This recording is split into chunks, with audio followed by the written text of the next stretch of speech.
ఆయన వచ్చాక మందు రేట్లు తంపేస్తా ఉన్నాడు. ఆ రేట్లు మామూలుగా మా గవర్నమెంట్ లో ఉన్నట్లే ఉన్నాయి. మరి కూటమి ప్రభుత్వం వచ్చి ఏమి పెద్ద వచ్చేది ఏం లేదు.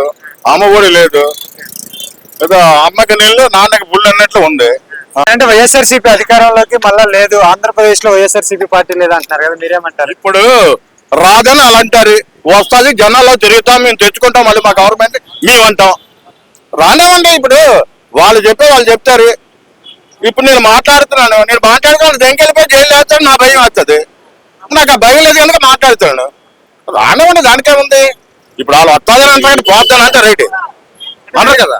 వైఎస్ జగన్మోహన్ రెడ్డి గారికి ఇంకా పార్టీ అనేది చేసిన సంక్షేమ పథకాలు, ఆయన చేసిన పనులు, ఆయన చేసిన ఇంకా ఎంతో అభివృద్ధి చేస్తాం అనుకున్నాడు. జనాలు ఏదో అన్ని నమ్మించారు. కూటమి కబుర్లు నమ్మిన తర్వాత అన్యాయం జరిగింది అందరికీ. జనాలే తెలుసుకుంటారు, జనాలకే వస్తున్నాడు.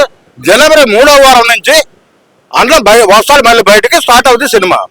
అంతే. అంటే వీళ్ళు అరాచకం చేస్తున్నారా, ప్రజల పట్ల ఉన్నారంటారు ఈ ప్రభుత్వం? జనాల పక్క ఎక్కడున్నారు? ఇప్పుడు నేను మాట్లాడితే దెంగెళ్ళిపోతారు కంట్లో వచ్చి. ఎందుకంటారు సార్ అలా? కక్ష ఎందుకంటారు ప్రజల మీద? పుట్టారు 3 పార్టీలు 4 పార్టీలు 5 పార్టీలు ఒకటి అయ్యి ఒక పార్టీని మొత్తం భూస్థాపితం చేద్దామని వచ్చారు వాళ్ళు.